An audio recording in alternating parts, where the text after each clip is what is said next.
ભરૂચ જિલ્લાના જંબુસર તાલુકાના નહાર ગામમાં ગ્રામ તળાવમાં મત્સ્ય ઉદ્યોગ શરૂ કરવાના ઠરાવ સામે સ્થાનિક ગ્રામજનોએ કડક વાંધો ઉઠાવ્યો છે। આ ઠરાવ રદ કરવા અને તળાવમાં આજીવન મત્સ્ય ઉદ્યોગ પર પ્રતિબંધ મૂકવાની માંગ સાથે ગ્રામજનોએ જિલ્લા વિકાસ અધિકારીને લેખિત રજૂઆત કરી છે। ગ્રામજનોએ રજૂઆતમાં જણાવ્યું છે કે તારીખ 22 મે 2025ના રોજ યોજાયેલી ગ્રામસભાની કાર્યવાહી શંકાસ્પદ છે।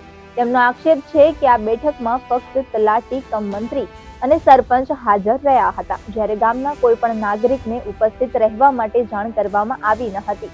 ગ્રામજનોની સંમતિ લીધા વિના એકતરફી રીતે ઠરાવ પસાર કરવામાં આવ્યો હતો। આ ઠરાવ મુજબ તળાવનો ઇજારો મત્સ્ય ઉદ્યોગ માટે રઘુવીરસિંહ રૂપસિંહ મોરી નામના વ્યક્તિને આપવાનો નક્કી કરાયો છે, જે નિર્ણય સંપૂર્ણપણે મનસ્વી હોવાનું ગ્રામજનોએ જણાવ્યું છે। ગ્રામજનોએ ચિંતા વ્યક્ત કરી છે કે તળાવમાં મત્સ્ય ઉછેર શરૂ થવાથી પાણી ગંદુ થઈ રહ્યું છે, જેને કારણે તળાવના કિનારે આવેલ કૂવાનું પાણી પણ પ્રદૂષિત બન્યું છે।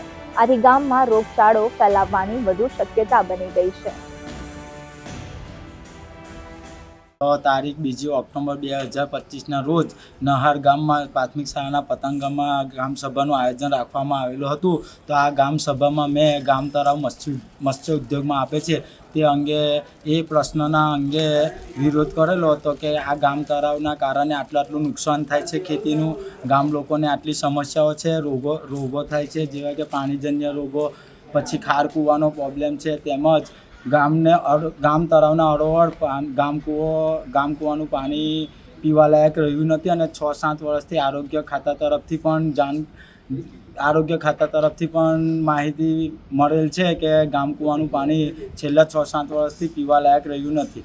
અને 22/5/2025ના રોજ ગ્રામ પંચાયતના તલાટી તેમજ સરપંચશ્રી અને સભ્ય દ્વારા ગ્રામ પંચાયતના સભ્યોને જાણ કર્યા વગર અને ગામ લોકોને જાણ કર્યા વગર ગામ તળાવનો 2035 લગીન જે ઠરાવ કરી દીધેલ છે, આ અંગે 2 ઓક્ટોબર ગામસભામાં મેં મારો પ્રશ્ન રજૂ કર્યો અને આજે 10 દિવસ થયા છતાં એ ગામસભામાં કોઈ સરકારી અધિકારીની ગેરહાજરી જોવા મળી હતી અને કોઈ સરકારી અધિકારી આવેલ નથી। અને આ બાબતે આજરોજ હું ઠરાવ લેવા ગયેલો તો ઠરાવમાં મને ખોટા પ્રશ્નોના જવાબ આપીને યોગ્ય ઠરાવ લખી આપેલ નથી। તે બાબતે હું આ પ્રાંત કચેરીમાં મારું આવેદન આપવા આવેલો છું।